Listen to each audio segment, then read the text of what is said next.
You think you keep falling because you're not strong enough. You're wrong. Strength is rarely the reason your handstand collapses. The real problem is something you don't see. Something happening milliseconds before you fall. And until you fix it, more practice will just make you better at falling. Let's break it down. You kick up. You find balance for a second. Maybe two. Then you tip forward. Or drift backward. Or panic and bail. It feels random. Some days you hold it for 5 seconds and think you're improving. The next day you can't even stabilize the entry. So you assume you need stronger shoulders, stronger core, more endurance.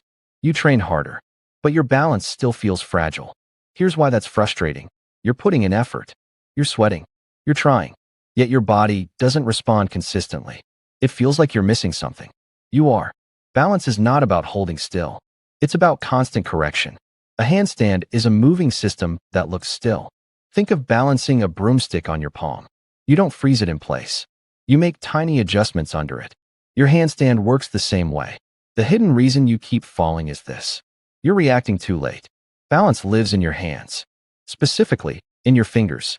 Your fingers are your brakes. When your body starts to tip forward, your fingers press into the floor to pull your center of mass back over your wrists. But here's the deeper layer most people don't understand. Your nervous system must predict the fall before it happens. This is called anticipatory control. If your corrections are reactive instead of predictive, you're always behind the movement. And being behind by even 100 milliseconds is enough to lose balance. Strong shoulders won't fix delayed timing. A tight core won't fix poor sensory awareness. Your issue isn't force production. It's force timing. And timing is neurological. Now here's the part most people never consider. If you can't feel pressure shifts in your fingertips clearly, your brain cannot correct precisely. Poor sensory feedback equals poor balance. You don't just lack control. You lack information. Most people train handstands like a strength exercise. Kick up, fall, kick up again. High effort, high adrenaline. But balance is a skill, and skill requires awareness, not intensity. Your brain learns from quality repetitions, not chaotic ones. But chaos feels productive. You chase longer holds instead of cleaner control. You celebrate a 10-second fluke instead of questioning why it felt unstable. Ego prefers duration. Mastery prefers precision. And impatience makes you skip the boring part, learning to feel the floor. There's also dopamine involved. Landing a long hold feels rewarding. Practicing slow fingertip shifts against a wall feels tedious. So you avoid the very thing that would fix the problem. And you stay stuck. Here's how you fix it. Step 1. Learn pressure mapping. Go to the wall. Chest facing the wall. Shift your weight slightly forward and backward without bending your elbows.